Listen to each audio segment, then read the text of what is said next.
Добро вечер од Вашингтон, ова е ТВ журналот на Гласот на Америка на македонски јазик Newsflash. Јас сум Лилица Китановска.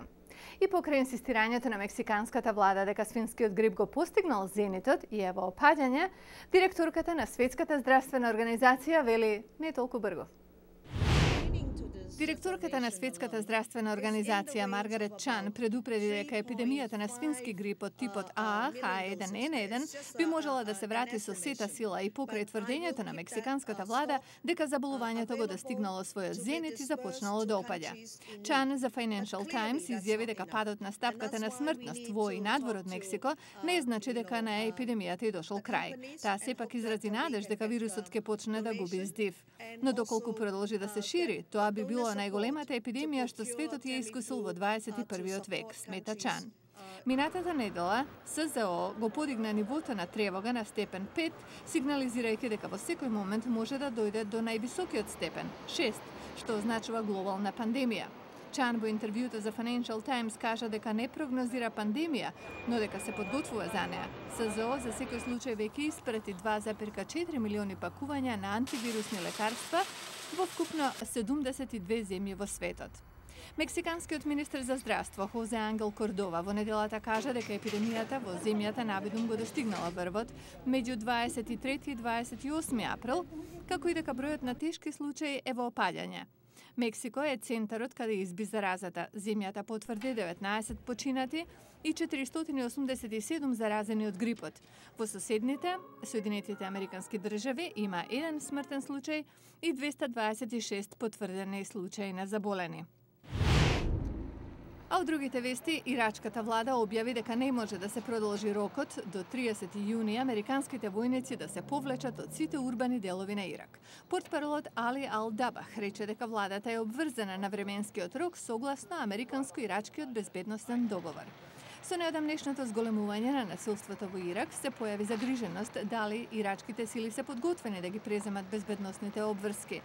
Американски команданти разгледуваат можноста да ги задржат војниците во градот Мосул на север на земјата и покрај крајниот рок, доколку ирачките власти го побараат тоа од нив.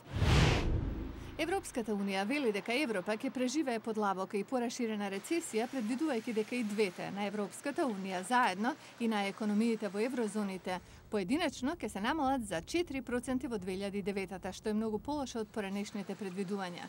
Представници на Унијата денес рекоа дека 27 членки и 16 држави во еврозоната ќе продолжат да ги намалуваат своите економии за уште 1% во 2010 година. Се очекува невработеноста нагло да порасне во наредните 2 години, поништувајќи ги работните места создадени во Европа во изминативе 2 години. Американскиот секретар за одбрана Роберт Гејтс замина на турнеја по Блискиот исток за да ги увери сојузниците во регионот дека дипломатскиот пристап на Вашингтон кон Иран нема да ги доведе во опасност долгогодишните врски со арапските земји. Гејтс најпрвин ќе го посети Египет, од каде ќе замине за Саудиска Арабија. Обидите на Вашингтон да допре до Техеран само ќе ја зголемат безбедноста во регионот покрај поволното влијание за САД, оцени Гејтс во разговорите со новинарите на пат за Египет.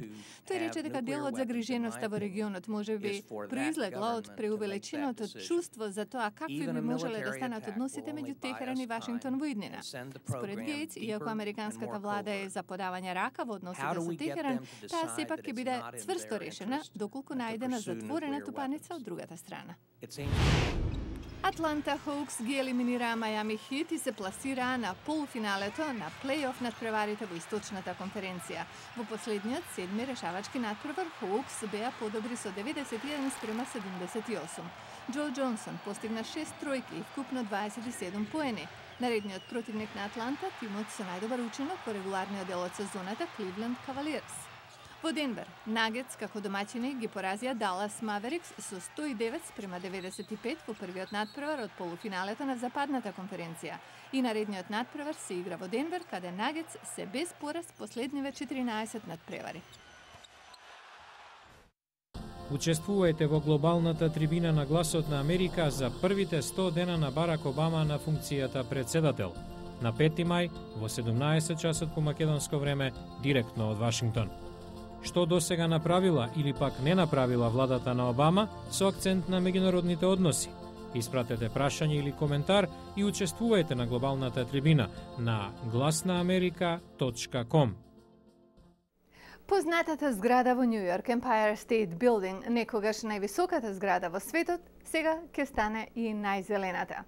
Реновирањето ќе трае до 2013 година, ќе чини $20 милиони, ќе заштеди 38% од енергијата или годишно $4,4 милиони. Градена во 30-тите години за време на големата депресија, Empire State Building висока 102 ката во една уметничка креација од бетон. Има канцеларии и ресторани и безброј туристи кои секојдневно одат до врвот за уживање во глетката на Манхетан. Проминентноста на Empire State Building ги поттикна собствениците да почнат голем проект за намалување на емисијата на јаглерод диоксид и потрошувачката на енергија.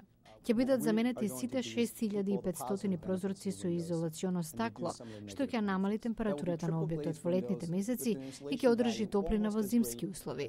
Изолација ќе биде поставена и на задниот дел на радиаторите во зградата, вели Пол Род, директор на проектот. Планот предвидува инсталирање на економично осветлување и осовременување на контролните системи за да се заштеди енергија. Како дополнение ќе бидат инсталирани нови економични клима уреди и системи за грејење. Пол Рот вели, сето ова ќе резултира со намалување на испуштањето на јаглерод диоксид за околу 105.000 тони годишно, а користењето на енергија на половина. Собствениците на Empire State Building велат дека реновациите на старите згради со цел да бидат по-подобни за животната средина е клучот за намалување на нивото на штетните гасови во Нью Йорк. Речиси 80% од нив доаѓаат токму од зградите во овој град. Една од целите, според изведувачите на проектот, е да се пренесе пораката до јавноста и светот дека ова е добар бизнис и дека нема причина вакви проекти да не се реализираат и на други места во светот. Род додава дека осовременувањето на инфраструктурата не е единствениот начин за намалување на потрошувачката на енергија и оти луѓето се тие што треба да ги променат навиките. Го гледавте News Flash на Гласот на Америка на македонски јазик. Јас сум Лилица Китановска од студиото во Вашингтон. Повеќе информации секогаш ќе најдете на нашата веб страница glasnaamerika.com. До гледање.